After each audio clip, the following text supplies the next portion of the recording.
अब जो हमारा चैप्टर है, चैप्टर 3 है salient features of the constitution. ठीक है, तो इसमें हम कॉन्स्टिट्यूशन के कुछ साइलेंट फीचर्स देखेंगे, इंडियन कॉन्स्टिट्यूशन के।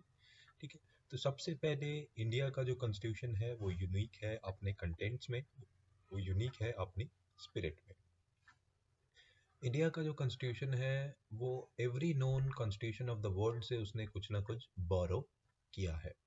ठीक है, अगर हम साइलेंट फीचर्स की बात करें तो ओरिजिनली हमारा जो कॉन्स्टिट्यूशन था वो अडॉप्ट हुआ था नवंबर 26 1949 को।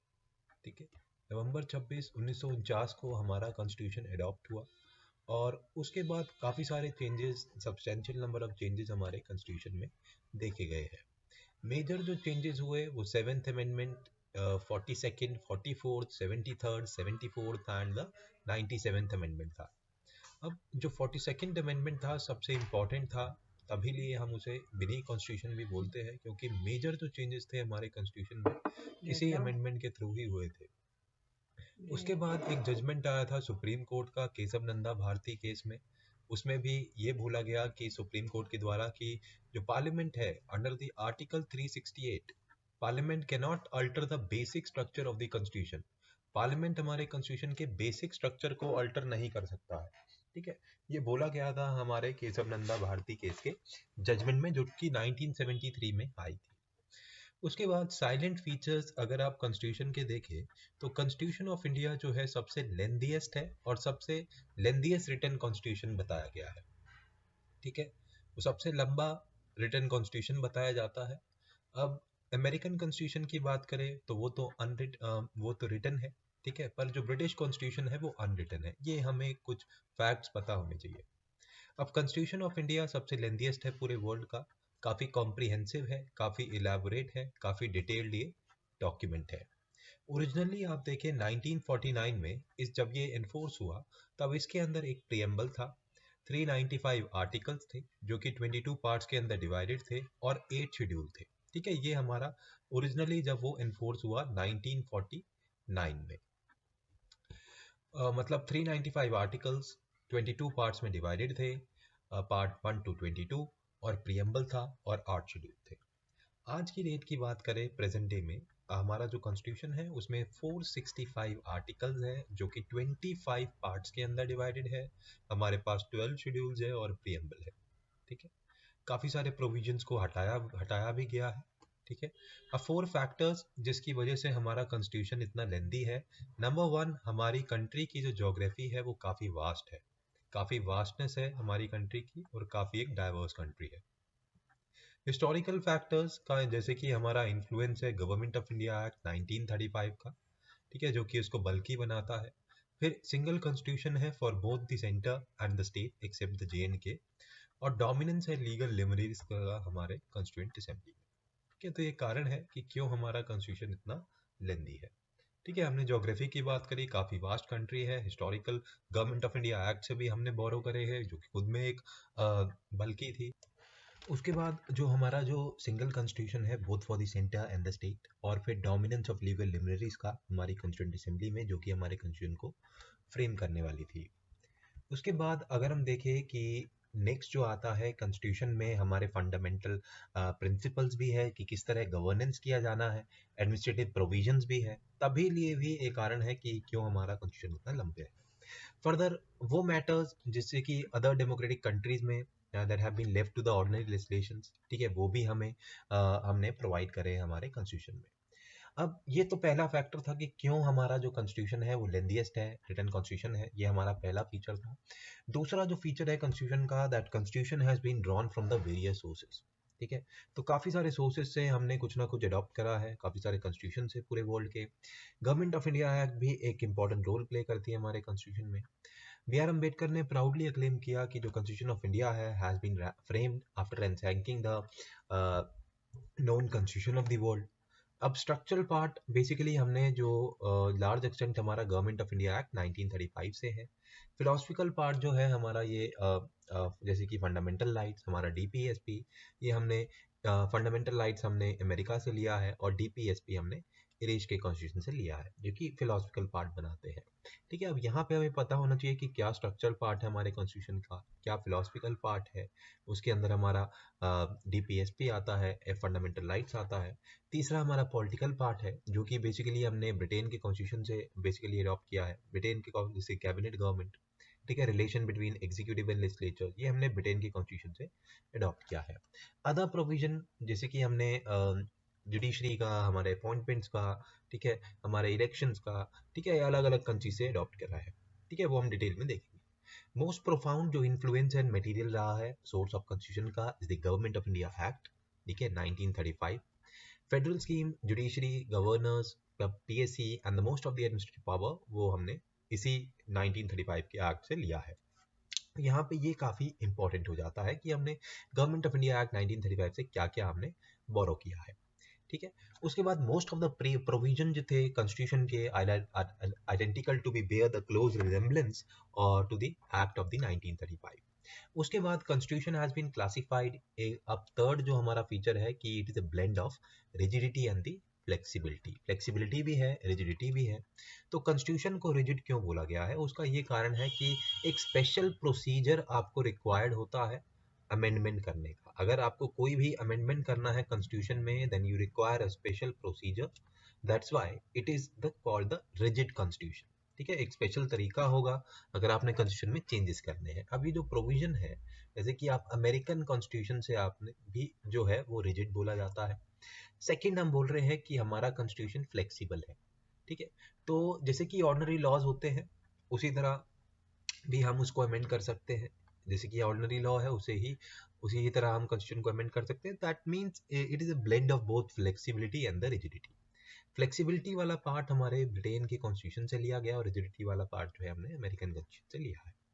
अब जो आता है वो ये है कि कॉन्स्टिट्यूशन ऑफ इंडिया जो हम बोल सकते हैं is neither rigid not flexible but synthesis of both. Article 368 काफी इंपॉर्टेंट हो जाता है यहाँ पे। अब ये दो टाइप्स ऑफ अमेंडमेंट करवाता है। सबसे पहले ये amendment by the special majority of the parliament, जिसमें 2/3 of the majority of the members of the each house होगा प्रेजेंट एंड वोटिंग। ठीक है, और majority that is more than 50% of the total membership of the each house. ठीक है, तो special majority का प्रावधान है। ये मतलब है that 2/3 of the member present of the each house present भी होंगे और वोट भी करेंगे। ठीक है, मेजॉरिटी मोर देन 50% उसके ऊपर वो अगर वोट कर देता है तभी वो पारित होगा। दूसरी चीज, there is amendment by the special majority plus of the parliament. Parliament की यहाँ पे स्पेशल मेजॉरिटी भी चाहिए, साथ ही साथ हमें half of the total states का भी रेटिफिकेशन चाहिए। जैसे कि हमने देखा था हमारा जो बिल था, जो कि हमारे जीएसटी को लेकर था, वो हमारी स्टेट्स ने भी पारित किया था और हमारे पार्लियामेंट ने स्पेशल मेजॉरिटी से पारित किया था। ठीक है, तो ये अलग अलग प्रोविजन है, ये आर्टिकल 368 के अंदर डिफाइंड है। ठीक है, दो तरह के अमेंडमेंट बताए गए हैं। एट द सेम टाइम कुछ प्रोविजन हमारे कॉन्स्टिट्यूशन के होते हैं, वो अमेंड करे जा सकते हैं सिंपल मेजॉरिटी से। ठीक है, जैसे कि कोई ऑर्डिनरी लेजिस्लेशन है, पर ये हमारे आर्टिकल 368 के अंदर कवर्ड नहीं होते हैं। ठीक है, तो सिंपल मेजॉरिटी पार्ट आर्टिकल 368 के अंदर नहीं आता है। फोर्थ जो हमारे फीचर है कॉन्स्टिट्यूशन का वो ये है, it is a federal system with unitary बाइस। ठीक है, अब आप देखेंगे कि कॉन्स्टिट्यूशन ऑफ इंडिया एक फेडरल सिस्टम को इस्टेब्लिश करता है। फेडरल सिस्टम का मतलब ये है कि उसमें फेडरेशन के फीचर्स है। अब फेडरेशन क्या होता है, दो दो सरकारें, दो गवर्नमेंट, डिवीजन ऑफ पावर्स, एक written constitution, supremacy of the constitution, rigidity of the constitution, independent judiciary and bicameralism. ठीक है, तो ये हमारे फेडरेशन के फीचर्स होते हैं, काफी इंपॉर्टेंट है। फेडरेशन जैसे कि कनाडा में है।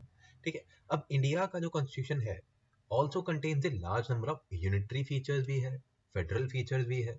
ठीक है, तो फेडरल फीचर्स भी है और हमारा यूनिटरी फीचर भी है। फेडरल फीचर हमने देखा कौन कौन सा है। अब यूनिटरी फीचर या फिर नॉन फेडरल फीचर्स क्या क्या होते हैं, आपका स्ट्रॉन्ग सेंटर होता है, आपका सिंगल कॉन्स्टिट्यूशन होता है, सेंट्रलाइजेशन होता है एक्सेसिव, सिंगल कॉन्स्टिट्यूशन होता है, सिंगल सिटीजनशिप होती है, फ्लेक्सिबिलिटी ऑफ द कॉन्स्टिट्यूशन है, integrated judiciary, appointment of the state governor by the centre, all India services, emergency provisions and so on. तो ये हमारे यूनिटरी फीचर्स का पार्ट है, काफी इंपॉर्टेंट हो जाता है। ठीक है, तो हमें फेडरल और यूनिटरी फीचर्स पूछे जा सकते हैं कि ये फेडरल है या फिर यूनिटरी फीचर है। उसके बाद जो टर्म फेडरेशन है हमारे अब ये चीज काफी इंपॉर्टेंट है कि फेडरेशन हमारे कॉन्स्टिट्यूशन में कहीं भी नहीं बोला गया है। आर्टिकल 1 जो है बोलता है इंडिया को as a union of states which implies the two things. One, Indian Federation is not a result of the agreement by the states. ठीक है। Two, and no state have the right to secede from the federation. ये चीज काफी important है कि article 1 में है India को यूनियन ऑफ द स्टेट बोला गया है कि इंडिया जो बना है, इंडिया जो है फेडरेशन है, पर वो किसी स्टेट्स आपस में स्टेट्स के एग्रीमेंट के साथ नहीं है। ठीक है, कोई स्टेट्स का ऐसे एग्रीमेंट नहीं है कि हम एक इंडिया बनाएंगे जैसे कि यूएसए में है। उसके बाद सेकेंड, किसी भी स्टेट के पास अथॉरिटी नहीं है, पावर नहीं है कि वो अपने फेडरेशन से इंडिया से हट सके। ठीक है। उसके बाद कॉन्स्टिट्यूशन को एज अ डिस्क्राइब किया गया है federal in the form but unitary in the spirit. अलग अलग ऑथर्स ने, अलग अलग राइटर्स ने। उसके बाद नेक्स्ट हमारा आता है parliamentary form of government. Parliamentary form of government में हम ये देखेंगे कि कॉन्स्टिट्यूशन ऑफ इंडिया ऑप्ट करता है ब्रिटिश पार्लियामेंट्री सिस्टम को of the government rather than the American presidential system of the government. तो ब्रिटिश पार्लियामेंट्री सिस्टम को हमने अडॉप्ट किया है rather than the American president system जो कि श्रीलंका में है। ठीक है, तो पार्लियामेंट्री सिस्टम अडॉप्ट करते हैं। अब पार्लियामेंट्री का डेफिनेशन काफी इंपॉर्टेंट हो जाता है। अब इसका ये मतलब होता है that there is the principle of cooperation and coordination between the legislative and the executive organs. जो हमारे लेजिस्लेटिव ऑर्गन्स है, एग्जीक्यूटिव ऑर्गन्स है, दोनों के बीच में कोऑपरेशन है, कोऑर्डिनेशन है। ठीक है, वाइल प्रेसिडेंशियल सिस्टम की बात करें तो वहां पे doctrine of separation of powers का होता है। ठीक है, प्रेसिडेंशियल सिस्टम में doctrine of separation of powers का होता है बिटवीन द टू ऑर्गन, और पार्लियामेंट्री सिस्टम में हमारा कोऑर्डिनेशन होता है, कोऑपरेशन होता है लेजिस्लेटिव और एग्जीक्यूटिव के अंदर, काफी इंपॉर्टेंट है। उसके बाद पार्लियामेंट्री सिस्टम को आप Westminster model of government भी बोलते हैं, या फिर रिस्पॉन्सिबल गवर्नमेंट बोलते हैं, या फिर कैबिनेट गवर्नमेंट बोलते हैं। Constitution of India establishes a parliamentary system not at the centre पर भी है और हमारे स्टेट्स के अंदर भी है। अब काफी इंपॉर्टेंट है कि पार्लियामेंट्री फॉर्म ऑफ गवर्नमेंट के क्या क्या फीचर्स होते हैं, काफी इंपॉर्टेंट है। Number 1, there is a presence of nominal and real executive. Nominal executive हमारे प्रेसिडेंट, रियल एग्जीक्यूटिव हमारे पीएम। मेजॉरिटी पार्टी रूल करती है।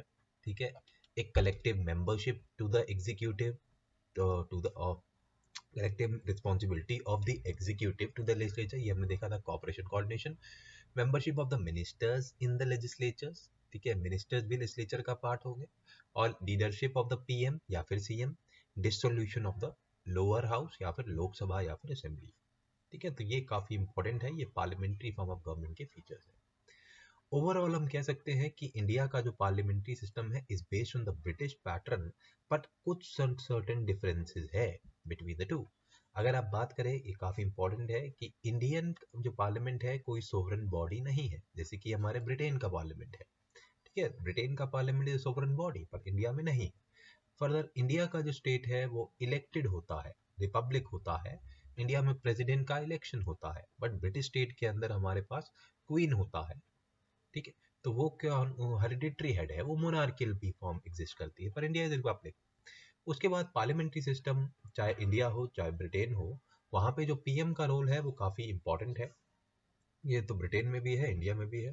ठीक है, और ठीक है, तभी लिए हम इसको prime ministerial form of government भी बोलते हैं।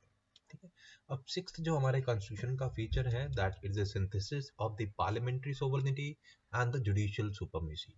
तो डॉक्ट्रिन जो है हमारा सोवरेनिटी का is associated with the British parliament, while the principle of judicial supremacy with that of the American Supreme Court।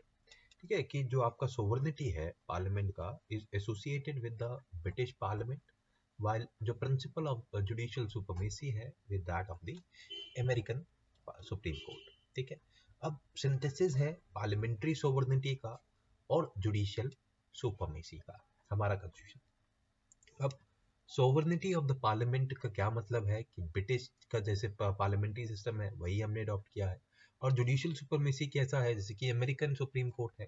ठीक है, तो ये हमने सिंथेसिस देखा है। Just as the Indian parliamentary system differ करता है ब्रिटिश के सिस्टम से, तो scope of the judicial review जो है सुप्रीम कोर्ट ऑफ इंडिया का वो नैरोअर है than what existed in the USA. अब इंडिया के अंदर सुप्रीम कोर्ट तो सुप्रीम है, ठीक है, वो जुडिशियल रिव्यू कर सकता है, किसी भी एक्ट को खारिज कर सकता है, पर उसके पास जितनी यूएस के सुप्रीम कोर्ट के पास पावर है उतनी पावर नहीं है। ठीक है। तो ये आप कह सकते हैं कि अमेरिकन कॉन्स्टिट्यूशन जो होता है वो बेस्ड है on the due process of law, ठीक है, और इंडियन कॉन्स्टिट्यूशन जो है वो प्रोसीजर इस्टेब्लिश बाय लॉ से बेस्ड है। काफी इंपॉर्टेंट चीज है, ठीक है। तो यहां से हम कह सकते हैं कि framers of Indian constitution prefer करते हैं proper synthesis between the British principle of parliamentary sovereignty and the American principle of the judicial supremacy. उसके बाद जो सुप्रीम कोर्ट है ऑन द वन हैंड वो डिक्लेयर करता है कि पार्लियामेंट्री लॉज जो है वो एक अनकॉन्स्टिट्यूशन होते हैं through the power of judicial review. Judicial review से सुप्रीम कोर्ट जो है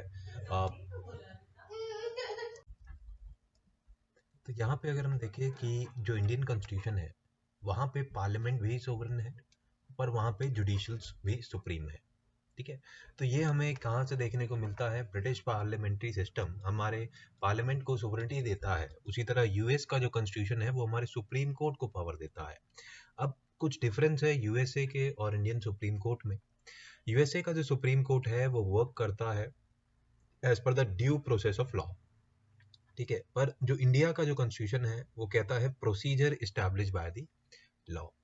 तो फ्रेमर जो है हमारे इंडियन कॉन्स्टिट्यूशन के वो प्रॉपर सिंथेसिस को अडॉप्ट करे हैं हमारे British principle of parliamentary sovereignty के and American principle of judicial supremacy के। तो supreme court on the one hand क्या कर सकता है, ये काफी इंपॉर्टेंट है, वो किसी भी पार्लियामेंट्री लॉ को अनकॉन्स्टिट्यूशनल डिक्लेयर कर सकता है through it's power of judicial review. Judicial review की पावर से सुप्रीम कोर्ट किसी भी पार्लियामेंट्री लॉ को एक्ट को अनकॉन्स्टिट्यूशनल डिक्लेयर कर सकता है। उसी तरह पार्लियामेंट के पास भी पावर है कि वो मेजर पार्ट हमारे कॉन्स्टिट्यूशन का अमेंड कर सकता है through it's power of the constitution power. अब सेवेंथ जो फीचर आता है that is the integrated and independent judiciary. India का जो कॉन्स्टिट्यूशन है वो इस्टेब्लिश करता है जुडिशियल सिस्टम को। जुडिशियल सिस्टम कैसा है, वो इंटीग्रेटेड है, वो इंडिपेंडेंट है, ठीक है। सुप्रीम कोर्ट टॉप पे रहता है। ये इंटीग्रेशन किस तरह आएगी, सुप्रीम कोर्ट टॉप पे है और उसके नीचे हाई कोर्ट्स है और स्टेट लेवल पे उसके हाई कोर्ट के नीचे सबऑर्डिनेट कोर्ट है, डिस्ट्रिक्ट कोर्ट है, लोअर कोर्ट है। तभी लिए हम कहते हैं कि इंडिया का जुडिशियल सिस्टम इज इंटीग्रेटेड। दूसरा हमने बोला है कि इंडिया का जो जुडिशियल सिस्टम है वो कैसा है, वो इंडिपेंडेंट है, ठीक है। अब ये कैसे है, अब हमने देखा कि यूएसए का जो कॉन्स्टिट्यूशन है, अब ये कुछ हमें यूएसए और इंडियन कॉन्स्टिट्यूशन में कुछ डिफरेंसेस देखने को मिलेगा कि यूएसए का जो सिंगल सिस्टम ऑफ कोड जो है वो हमारा इंडिया के अंदर देखा जाता है, जिसमें सुप्रीम कोर्ट हाई कोर्ट दोनों के पास पावर है कि वो सेंट्रल और स्टेट लॉज को इन्फोर्स कर सके। उसी तरह पर यूएसए में ये प्रोविजन है कि जो फेडरल लॉज होंगे वो फेडरल जुडिशरी ही एनफोर्स करेगी और स्टेट लॉज जो होंगे वो स्टेट जुडिशरी ही एनफोर्स करेंगी। ये यूएसए और इंडिया के जुडिशियल सिस्टम में डिफरेंस है। उसके बाद हमने बोला है कि that supreme court is independent. अब सुप्रीम कोर्ट क्या है, is the federal court, is the highest court of appeal, it is the guarantor of the fundamental rights of the citizen and the guardian of the constitution, ठीक है। तो यहाँ से हम बोल सकते हैं तो कॉन्स्टिट्यूशन में काफी सारे वेरियस प्रोविजंस हैं टू इंश्योर कि कॉन्स्टिट्यूशन हमारा जो सिस्टम हो वो इंडिपेंडेंट रहे। इंडिपेंडेंट किस तरह है कि हमारे जजेस की सिक्योरिटी है, उनको उनको कोई भी हटा नहीं सकता है, तो सिक्योरिटी ऑफ द टेन्योर, उनकी एक फिक्स सर्विस कंडीशंस है, ठीक है। और जितने भी जजेस का जो एक्सपेंस होता है सुप्रीम कोर्ट का वो हमारा लिया जाता है from the consolidated fund of India, ठीक है। फिर जो जजेस के जो कंडक्ट है उसके ऊपर हम पार्लियामेंट में डिस्कशन नहीं कर सकते हैं। जब जजेस रिटायर हो जाते हैं तो उनकी फर्दर वो प्रैक्टिस नहीं कर सकते हैं, ठीक है। And they have the power, supreme court के पास पावर टू पनिश भी है फॉर इट्स कंटेम्प्ट। अगर सुप्रीम कोर्ट का कुछ उल्लंघन करता है, उसकी बात नहीं मानता है, तो उसका कंटेम्प्ट माना जाता है और उसके खिलाफ सुप्रीम कोर्ट पावर, उसके पास पावर है कि वो पनिशमेंट भी दे सके। उसके बाद there is a separation of the judiciary, जो जुडिशरी है वो सेपरेटेड है फ्रॉम द एग्जीक्यूटिव। तो इस तरह की सर्टेन हमने इंडिपेंडेंस जो है हमने सुप्रीम कोर्ट को दी है, ठीक है। तो we can say that Indian judicial system is integrated, it is independent as well. उसके बाद एट्थ जो हमारा फीचर आता है दैट इज सुप्रीम, हमारा इंडियन कॉन्स्टिट्यूशन जो है वो 6 फंडामेंटल राइट्स को एश्योर करता है। ये 6 फंडामेंटल राइट्स क्या है, नंबर 1, अब इनको अलग अलग कैटेगरीज में डाल रखा है। आर्टिकल 14 to 18 हमारा राइट टू इक्वालिटी है, article 19 to 22 right to freedom है, article 23-24 is the right against exploitation, article 25-28 is the right to freedom of religion, article 29-30 is cultural and educational right, article 32 is the constitutional remedies. ठीक है, तो ये हमारे 6 categories of fundamental right है। उसके बाद fundamental right से हम क्या प्रूव करना चाहते हैं, we want to promote the idea of political democracy, हम पॉलिटिकल डेमोक्रेसी को प्रमोट करना चाहते हैं। अब ये क्या है, it operate as a limitation on the tyranny of the executive and arbitrary laws of the legislature, they are justiciable in nature. अब इसका मतलब है they can be enforced by the courts for their violation. अगर हमारे fundamental right का violation होता है तो हम उसको एनफोर्स कर सकते हैं। अग्रीड पर्सन जो है can directly go to the supreme court, ठीक है, वो इशू कर सकता है रिट्स को, जैसे कि हैबियस कॉर्पस है, हमारा मैंडेमस है, सेट्यूलरी है, प्रोहिबिशन है, क्यो वारंटो है। ठीक है, तो ये हम कह सकते हैं कि एक पॉलिटिकल डेमोक्रेसी हमारी कंट्री में श्योर कराने के लिए we have the fundamental rights.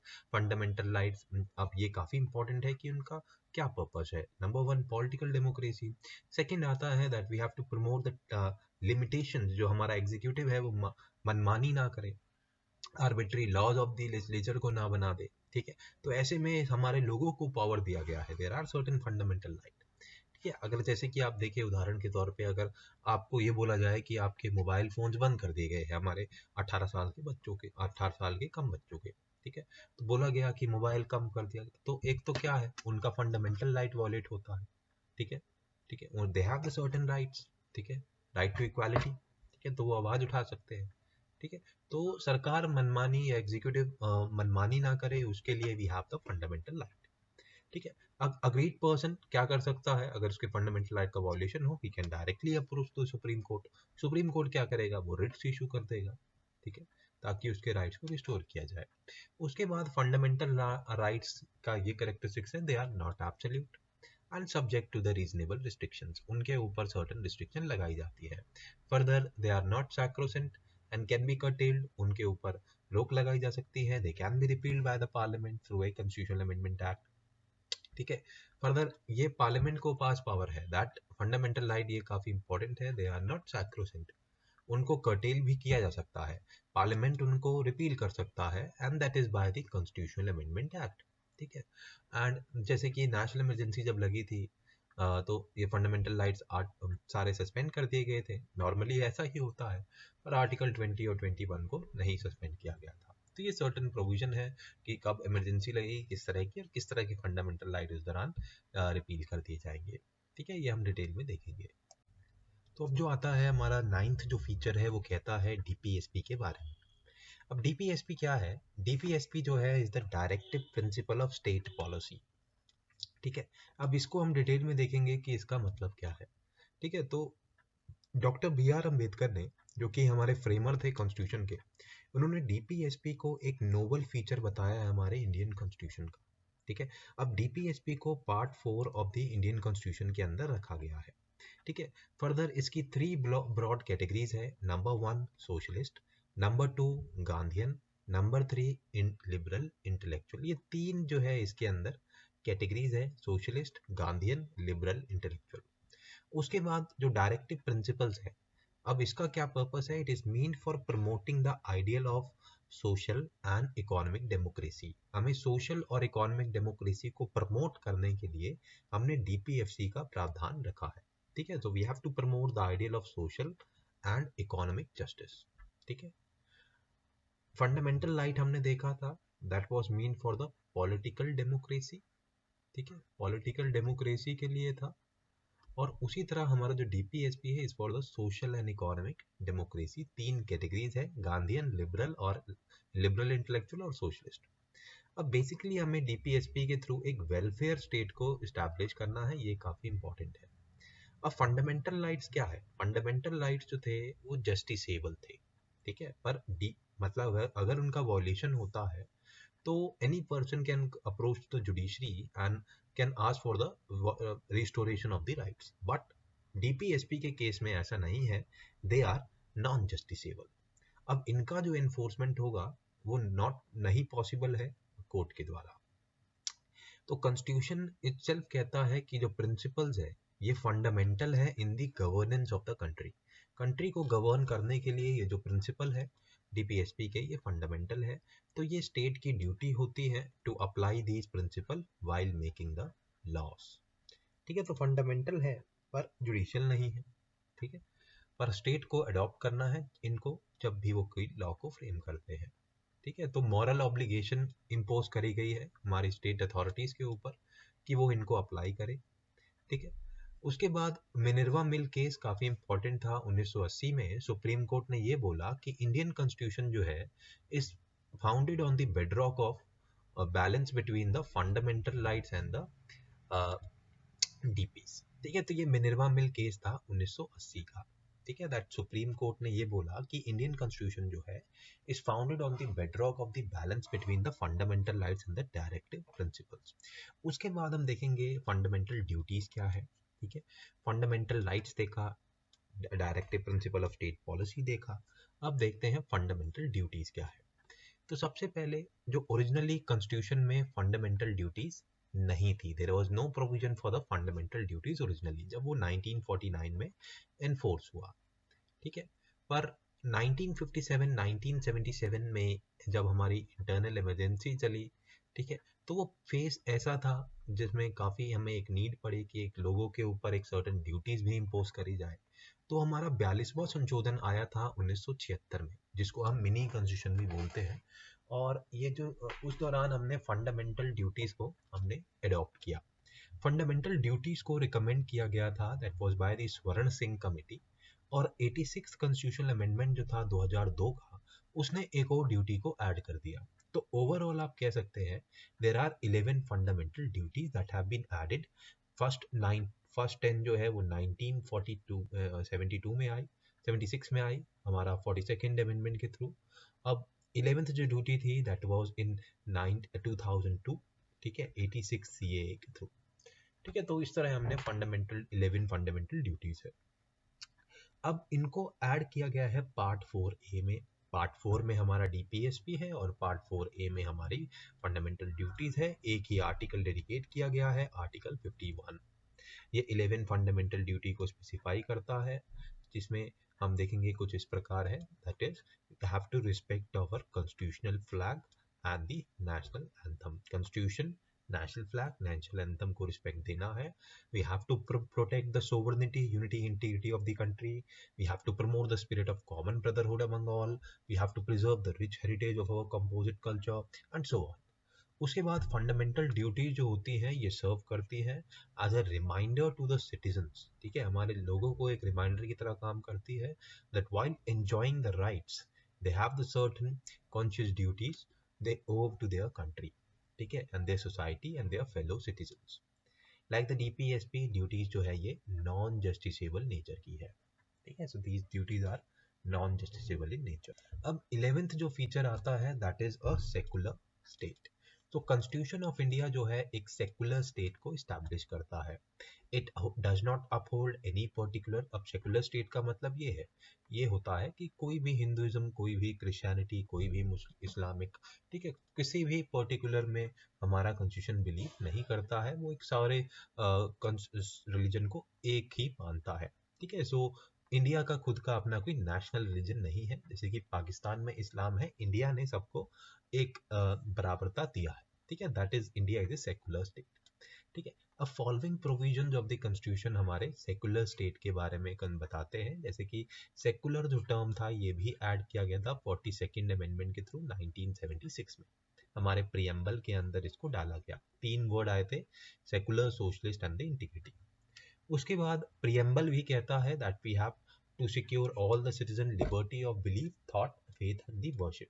ठीक है, आर्टिकल 14 हमारा ये कहता है that state shall not deny to any person equality before law और the equal protection of the law, article 14। Article 15 कहता है that state shall not discriminate against any citizen on the ground of the religion. Article 16 कहता है that equality of opportunity for all citizen in the matter of the public employment और article 25 कहता है that the all person have equally entitled to the freedom of conscience, right to freely profess, practice, propagate any religion. और article 26 कहता है that every religious domination or any section shall have the right to manage its religious affairs. ठीक है, उसके बाद article 27, no person shall be compelled to pay any tax for the promotion of any particular religion. और article 28 कहता है that no religious instruction shall be provided in any education institution maintained by the state. Article 29 कहता है that any section of the citizen shall have the right to conserve distinct language, script or the culture. Article 30 कहता है that all the minorities shall have the right to establish, administer education institutions of their choice. And Article 32 कहता है 44 कहता है that the state shall endeavor to secure all the citizens of uniform civil code. ठीक है, तो ये हमारे around हमारे 12 आर्टिकल्स है जो कि कहते हैं हमारी स्टेट जो है India is a secular country. ठीक है, उसके बाद जो वेस्टर्न कॉन्सेप्ट है सेकुलरिज्म का, वो कहता है that there is a complete separation between the religion and the state. ठीक है, अब यहाँ पे हम काफी इंपॉर्टेंट है कि वेस्टर्न कंट्री जो अपने आप को सेकुलर बोलती है और इंडिया का जो सेकुलरिज्म है उस दोनों के बीच में क्या डिफरेंस है. वेस्टर्न कंसेप्ट सेकुलरिज्म का ये है कि हम रिलीजन को स्टेट से अलग रखते हैं. ठीक है, पर इसको क्या बताया जाता है, नेगेटिव बताया जाता है. उसी तरह इंडियन कॉन्स्टिट्यूशन कहता है, एक उसे हम पॉजिटिव बोलते हैं क्योंकि वो ये कहता है दैट हम सारे रिलीजन को इक्वल रिस्पेक्ट देते हैं और इक्वली उनको प्रोटेक्ट करते हैं. ठीक है, तभी लिए हमारा जो कंसेप्ट है इंडियन सेकुलरिज्म का वो पॉजिटिव है. और वेस्टर्न कंट्रीज का जो है जहाँ पे वो कहते हैं कि हम स्टेट को रिलीजन सेपरेट करते हैं, वो एक नेगेटिव कंसेप्ट माना जाता है. ठीक है, तो ये काफी इंपॉर्टेंट है. अब कॉन्स्टिट्यूशन ने एबॉलिश करा है old system of communal representation. तो यहाँ पे क्या होता है, रिजर्वेशन ऑफ सीट्स होती है in the legislature on the basis of the religion. ठीक है, पर साथ ही साथ एक टेम्पररी रिजर्वेशन भी दिया गया है सीट्स का for the schedule caste, schedule tribe, ताकि एक तरह से एडिक्वेट रिप्रेजेंटेशन देखने को मिले. ठीक है, तो ये आप ये कहते हैं कि कॉन्स्टिट्यूशन ऑल्सो एक एबॉलिश करता है old system of communal representation को. दैट इज कुछ सीटें हमने लेजिस्लेचर में रिजर्व कर रखी है. ठीक है, और ये हमारे on the basis of the religion है. ठीक है, साथ ही साथ टेम्पररी रिजर्वेशन हमने SC STs को दिया है ताकि उनका एक एडिक्वेट रिप्रेजेंटेशन हो. ठीक है, अब इनिशियली क्या था, अंग्रेजों ने 1919 में एक एक्ट लाई थी, government of India act 1909, Morley आपके मॉर्ले मिंटो रिफॉर्म्स. इसमें क्या था, मुस्लिम्स के लिए एक सेपरेट इलेक्टोरेट ला दिया. फिर 1919 में काफ़ी सारी community, six, Anglo Indians, Europeans के लिए इन्होंने सेपरेट इलेक्टोरेट. पर जब हमें आज़ादी मिली, हमारा कॉन्स्टिट्यूशन इन्फोर्स हुआ, तब हमने इस old system of communal representation को, मुस्लिम्स के लिए सेपरेट इलेक्टोरेट सब वगैरह हटा दिया. ठीक है, खाली हमने कुछ सर्टन सीट्स को रिजर्व किया for the schedule caste and the schedule tribes. ठीक है, तो हम कह सकते हैं कि रिलीजन के बेसिस पे हमारे पार्लियामेंट में कोई भी सीट्स का एलोकेशन नहीं होता है. ठीक है, उसके बाद कोई भी रिलीजन से आ सकता है. उसके बाद नेक्स्ट जो हमारा फीचर है that is the universal adult franchise. So Indian Constitution has adopted the universal adult franchisee, and that is on the basis of the election to the Lok Sabha and the state legislative assemblies.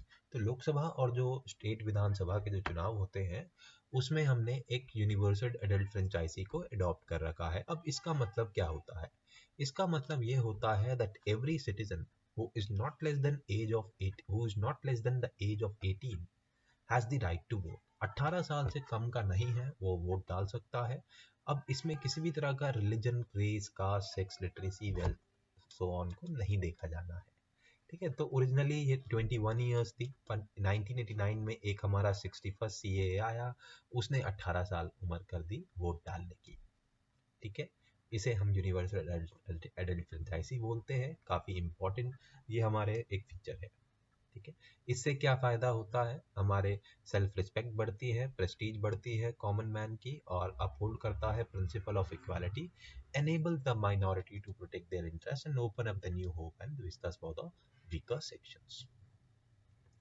उसके बाद next जो हमारा feature है that is the single citizenship.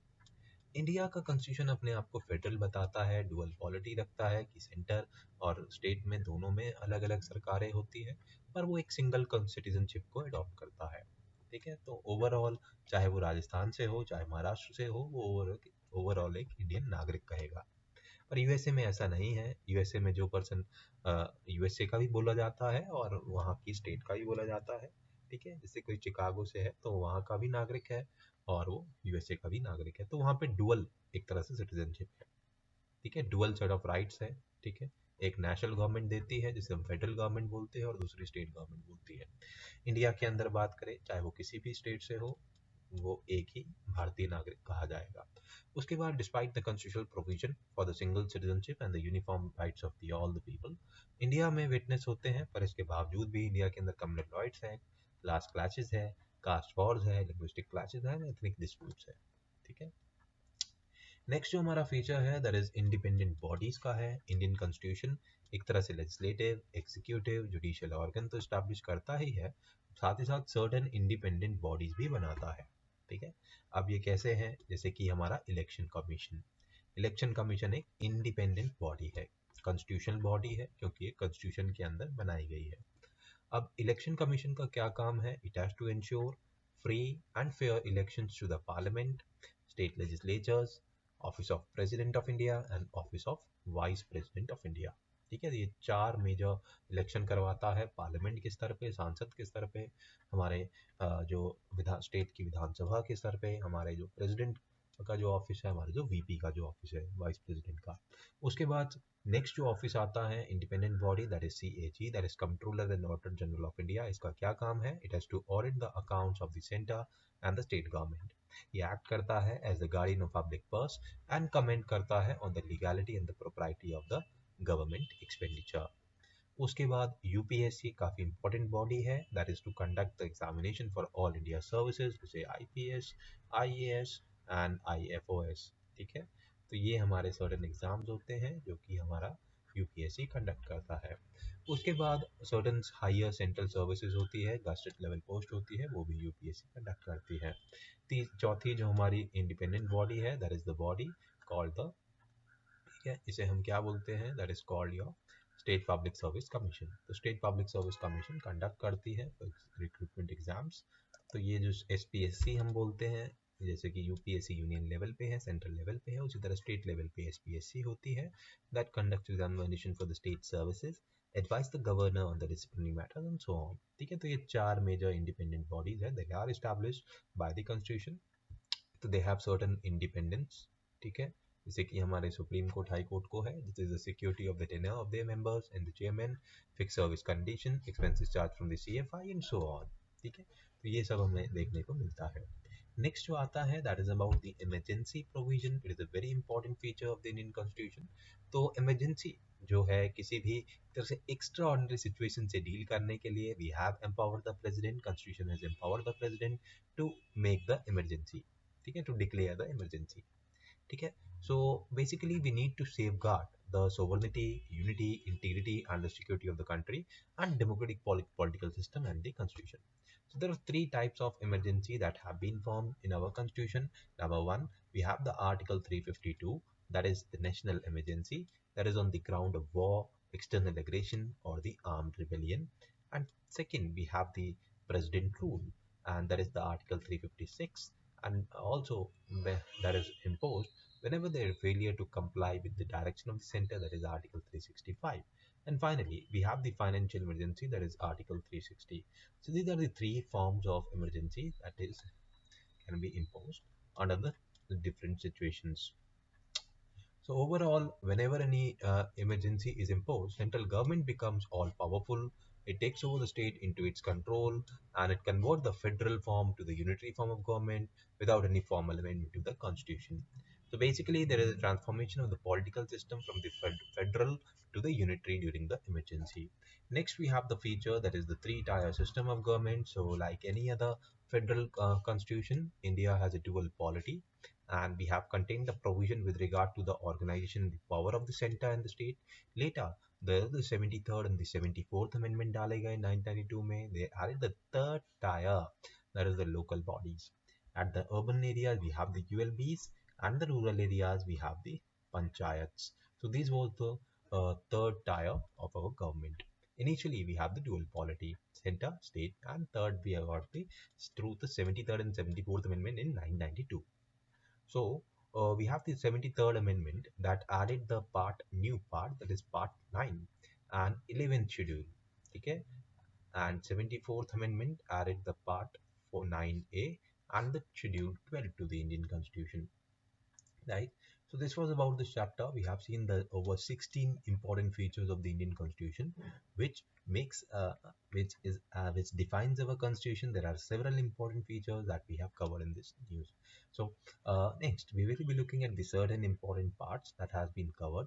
So as we can see that there are certain 25 parts as of now and 465 articles that has been covered. Okay. And next we will looking at the certain important articles that is related to our constitution. So thank you. तो अब हम कुछ articles देखेंगे और उनके parts जिसमें वो covered है. सबसे पहले हमने देखा था कि पार्ट्स जो है हमारे पास है और उसी के अंदर ही हमारे आर्टिकल्स कवर होते हैं. जैसे पार्ट 1 के बारे में देखें. पार्ट 1 जो है वो हमारे यूनियन और टेरिटरी जो है उसका सब्जेक्ट है और वो डील करता है हमारे आर्टिकल 1 से लेके 4 तक. ठीक है, तो आर्टिकल 1 to 4 जो है ये हमारे पार्ट 1 में है, जिसका जो टाइटल है that is union and it's territory. Part 2 हमारा सिटीजनशिप से डील करता है और इसके जो आर्टिकल्स आर्टिकल 5 टू आर्टिकल 11 है. पार्ट 3 हमारा फंडामेंटल राइट से पार्ट 12 से लेके 35 तक इसमें कवर्ड है. उसके बाद पार्ट 4 आता है जिसके अंदर हमारे DPSP है 36 to 51. Part 4A that is fundamental duties article 51A.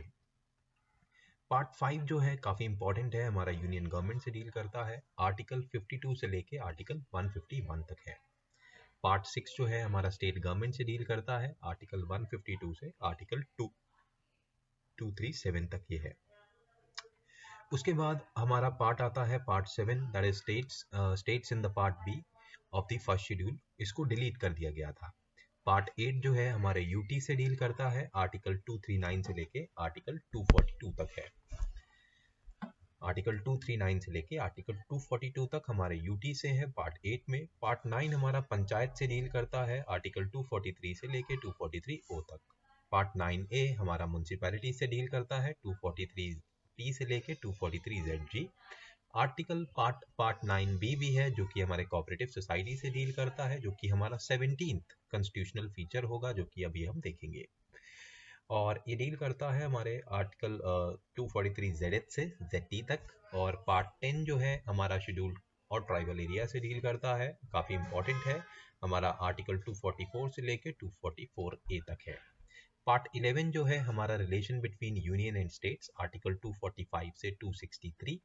ठीक है, रिलेशन जो है हमारे इंटर रिलेशन है यूनियन और स्टेट गवर्नमेंट्स में, उसका जो पार्ट है पार्ट 11 है और आर्टिकल 245 से लेके 263 तक है.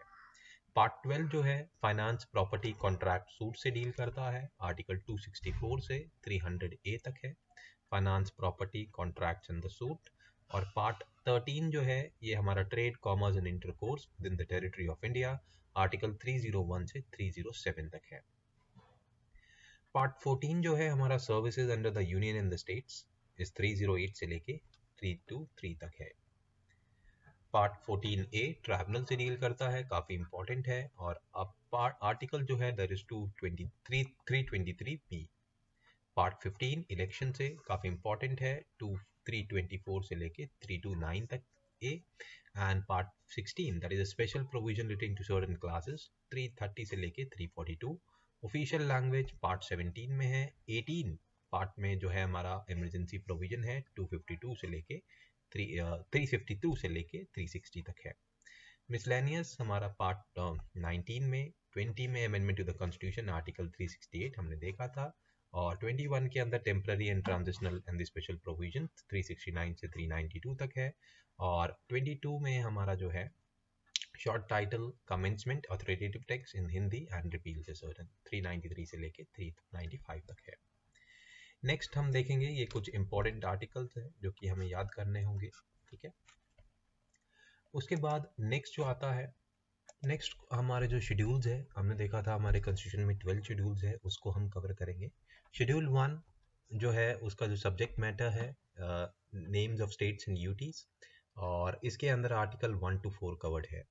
उसके बाद शेड्यूल 2 आता है। शेड्यूल 2 के अंदर सर्टेन एमोल्यूमेंट्स, अलाउंसेस एंड प्रिविलेजेस है सर्टेन क्लासेस ऑफ पीपल के। इसमें 9 क्लासेस आती है, जिसमें प्रेसिडेंट ऑफ इंडिया, हमारे governor of the state, speaker and the deputy speaker Lok Sabha, chairman and the deputy chairman Rajya Sabha, and speaker and the deputy Speaker of the State Legislative Assemblies, Chairman and the Deputy Chairman of the Legislative Council of the State, Judges of Supreme Court, Judges of High Court, and the CAG of India. इनके एमोल्यूमेंट्स, इनके allowances, इनके service condition schedule 2 के अंदर है। Schedule 3 के अंदर there are certain oaths and affirmation for the certain classes of people. 9 classes है। Union ministers, ठीक है, उनकी ओथ वो भी शेड्यूल 3 के अंदर है। हमारे candidate for the election to the parliament, मतलब एमपी के चुनाव जो लड़ते हैं। उसके बाद members of the parliament, MP खुद, अब जजेस ऑफ द सुप्रीम कोर्ट, ठीक है, and at CAG of India, state ministers, candidate for the election to the state legislatures, मतलब एमएलए के चुनाव जो लड़ते हैं, और members of the state legislature, मतलब एमएलए, और जजेस ऑफ द हाई कोर्ट। तो इन सब की जो ओथ और अफर्मेशन शेड्यूल 3 के अंदर रखी गई है। नेक्स्ट आता है schedule 4। There are certain seats जो कि राज्यसभा में allocated है to the various states and UTs. They are defined in Schedule 4. Schedule 5 के अंदर we have the certain provision related to administration and control of the scheduled areas and the scheduled tribes. ठीक है, तो scheduled areas और scheduled tribe के जो है हमारे areas जो है इनकी पूरे इंडिया में, उसके administration और control के लिए we have the provisions that is defined in Schedule 5. Schedule 6 के अंदर we have the provision related to administration of the tribal areas of AM and TM. AM क्या है? There is Assam, Meghalaya, and TM क्या है? There is Tripura and the Mizoram, that is Schedule 6. Schedule 7 के अंदर we have the division of the power between the union and the state in terms of the list 1, list 2, list 3. तो जो हमारा list system है Schedule 7 के अंदर है। 3 तरह की लिस्ट है, union list, state list, concurrent list, और हमारी एक रिजर्व लिस्ट भी है। यूनियन लिस्ट में ओरिजिनली 97 सब्जेक्ट में, आज की डेट में 100 सब्जेक्ट्स है। स्टेट लिस्ट में ओरिजिनली 66 थे, आज की डेट में 61 है, क्योंकि 5 हमने कॉन्करेंट लिस्ट में डाल दिए थे, जिसमें ओरिजिनली 47 थे, आज की डेट में 52 है। तो schedule 7 deals with our list. Schedule 8 के अंदर we have the certain languages. There are constitutional languages. They are recognized by the constitution. Originally they were the 14 languages. आज की डेट में हमारे पास 22 languages है। इसमें आपका असमीज, बंगाली, बोडो, डोगरी, गुजराती, हिंदी, कन्नड़, कश्मीरी, कोंकणी, मैथिली, मलयालम, मणिपुरी, मराठी, नेपाली, उड़िया, पंजाबी, संस्कृत, संथली, सिंधी, तमिल, तेलुगु, उर्दू है। सिंधी को ऐड किया गया था, काफ़ी इंपॉर्टेंट है ये। सिंधी को हमने 21वें संशोधन के थ्रू 1967 में ऐड करा। KMN that is Konkani, Manipuri, Nepali को हमने 71वें संशोधन से ऐड किया 1992 में। BDMA that is Bodo, Dogri, Maithili, Santhali को हमने 92 संशोधन से 2003 में ऐड किया। उड़िया को नाम चेंज किया गया उड़िया 96वें संशोधन से। उसके बाद नेक्स्ट जो आता है हमारा 9th schedule that deals with हमारे the acts and regulations of the state legislature dealing with the land reforms, abolition of the zamindari systems, ठीक है, ये matters जो कि डील करते थे। ओरिजिनली इसको फर्स्ट अमेंडमेंट के थ्रू लाया गया था 1951 में, और बेसिक आइडिया था कि हम सर्टन लॉज को प्रोटेक्ट करें जुडिशियल स्क्रूटनी से, जुडिशियल रिव्यू ना हो उनका। तो फाइनली सुप्रीम कोर्ट ने 2007 में बोला कि जो भी हमारे लॉज इसमें अप्रैल 24 1973 के बाद आए हैं उसका हम जुडिशियल रिव्यू कर सकते हैं। तो ये 9 शेड्यूल था। उसके बाद 10 शेड्यूल में there are certain provisions, they are related to disqualification of the member of the parliament and the state legislature on the grounds of the defecation. तो defecation law भी इसे बोला जाता है। There was added by the 52nd amendment, काफी important है, 52nd amendment के through इसको ऐड किया गया था 1985 में, और इसको हम एंटी डेफिकेशन लॉ भी बोलते हैं। 11 शेड्यूल के बारे में देखें, it specify the power, authority, responsibilities of the panchayats. It has 29 matters, और इसके अंदर we have the 73rd amendment act 1972 के थ्रू हमने ये ऐड किया था, that was called the 11th schedule. So there are certain authority, responsibilities of the panchayat. It is having the 29 matters and they are added by the 73rd amendment. And उसके बाद 12th schedule में अंदर we have the municipalities और उनके 18 matters जो कि 77वें संशोधन के थ्रू ऐड किया गया था 1992 में। ठीक है, तो ये हमने सर्टन शेड्यूल्स के बारे में देखे। अब नेक्स्ट काफ़ी इंपॉर्टेंट चीज़ है, हमने बोला था कि हमारे कॉन्स्टिट्यूशन में काफ़ी सारी चीज़ें अलग अलग कंट्री के कॉन्स्टिट्यूशन से अडॉप्ट करी गई है, उसको हम कवर करेंगे। सबसे पहले आता है गवर्नमेंट ऑफ इंडिया एक्ट 1935 से हमने क्या क्या लिया है। We have borrowed the federal scheme, we have borrowed the office of governor, judiciary, we have borrowed the Public Service Commission, PSCs, emergency provisions and the administrative details. Next आता है we have the British constitution से हमने generally हमारा political system लिया है, parliamentary form of government, rule of law, legislative procedure, single citizenship, cabinet system, prerogative rights, parliamentary privileges and the bicameralism. US के constitution से हमने fundamental rights, independence of judiciary, judicial review, impeachment of the president, removal of the supreme court and the high court जजेस and the post of VP. तो post of VP भी हमने US constitution से लिया है। Judiciary की major चीजें, judicial review, removal of the जजेस, वो भी हमने यूएसए से लिया है। इरिश कॉन्स्टिट्यूशन से काफी इंपॉर्टेंट है, हमने डीपीएसपी लिया है। हमने nomination of members to the Rajya Sabha, काफी इंपॉर्टेंट है। हमने देखा था कि 12 मेंबर्स हम नॉमिनेट करते हैं हमारे प्रेसिडेंट राज्यसभा में, वो भी हमने इरिश कॉन्स्टिट्यूशन से लिया है। और जो प्रेसिडेंट का जो इलेक्शन का मेथड है वो भी हमने इरिश कॉन्स्टिट्यूशन से लिया है। कैनेडियन कॉन्स्टिट्यूशन से हमने स्ट्रॉन्ग सेंटर लिया है, wasting of residuary powers with the centre, appointment of the state governor by the centre and advice jurisdiction of the supreme court, ये भी हमने कैनेडियन कॉन्स्टिट्यूशन से लिया है। ऑस्ट्रेलियन कॉन्स्टिट्यूशन से हमने concurrent list, freedom of trade, commerce and intercourse and joint sitting of the two houses of the parliament. And Germany constitution says some suspension of the fundamental right during the emergency. Soviet के constitution से we have taken the fundamental duties and the ideal of justice, social, economic, political. Next जो आता है that is हमारा आता है that is French के constitution से we have taken the republic, ideal of liberty, equality, fraternity in the preamble, that is Trinity. And we have the South African constitution, procedure of amendment of the constitution and the election of the members of the Rajya Sabha. Japanese constitution से procedure establish by law. ये सारी चीजें हमने जो है ये हमारे अलग अलग कॉन्स्टिट्यूशन से लिया है, काफी इंपॉर्टेंट हो जाती है कंट्रीज और हमने क्या अडॉप्ट किया है। अब हम देखते हैं 17th फीचर जो हमारे इंडियन कॉन्स्टिट्यूशन का है, that is the cooperative societies. तो कोऑपरेटिव सोसाइटीज हमने 2011 में एक संशोधन किया था, 57वां संशोधन, और उसके थ्रू हमने इसको ऐड किया। अब इससे हमने क्या दिया, सर्टेन कोऑपरेटिव सोसाइटी को एक कॉन्स्टिट्यूशनल स्टेटस का दे दिया। ठीक है, अब इसमें 3 फॉलोइंग चेंजेस हुए। Already it made the right, आपको राइट दिया गया, एक फंडामेंटल राइट दिया गया that you can form the cooperative society, ये आपका फंडामेंटल राइट है। सेकंड, एक डीपीएसपी भी था 43 भी, जो कि एक बात करता था that we need to promote the cooperative societies. And third, it added the part 9b to the constitution जो कि entitled था list cooperative societies, जिसमें आर्टिकल 243 ZH से लेके ZT तक था, पार्ट 9b भी ऐड हुआ था। ठीक है, तो ये 3 चीजें हुई थी हमारे कॉन्स्टिट्यूशन में, जैसे कि कोऑपरेटिव आर्टिकल 19 ऑलरेडी था, आर्टिकल 43 भी डीपीएसपी था, that was promotion of cooperative societies, और part 9b that is cooperative society नया पार्ट आया, और उसके लिए आर्टिकल आए 243 ZH से 243 ZT तक। उसके बाद there are new parts, that is part 9b that contain the various provision to ensure कि हमारी cooperative societies हो हमारी कंट्री में, and ensure that the cooperative societies in the country. So अब नया पार्ट जो 9b था, इसमें वेरियस प्रोविजन थे जिसमें मैं इंश्योर करता था कि cooperative society in the country की वो एक डेमोक्रेटिक, प्रोफेशनल और ऑटोनोमस और इकोनॉमिकली साउंड मैनर में काम करे, एम्पावर करती थी पार्लियामेंट को to respect the multi state cooperative societies and the state legislature in the respect of the cooperative society to make the appropriate laws. ठीक है, तो ये हमें देखने को मिला। उसके बाद हमारा नेक्स्ट जो आता है दैट इज द ठीक है, तो ये हमने देखा कि किस तरह कोऑपरेटिव सोसाइटी को एक इम्पोर्टेंस दिया गया था हमारे कॉन्स्टिट्यूशन के अंदर, उसको ऐड किया गया 97th अमेंडमेंट के थ्रू 2011 में। उसके बाद देयर आर सर्टेन क्रिटिसिज्म जो कि कॉन्स्टिट्यूशन को दी जाती है, जैसे कि बोर्ड बोला जाता है, उसके बाद एक कार्बन कॉपी बोला जाता है 1935 एक्ट का, अन इंडियन, एंटी इंडियन भी बोला गया है, एंटी गांधीयन भी बोला गया है। ठीक है, एलिफेंटाइन साइज बोला जाता है, पैराडाइज ऑफ द लॉयर्स बोला जाता है। ठीक है, तो ये सब हमने इस चैप्टर में कवर किया है silent feature of the constitution में।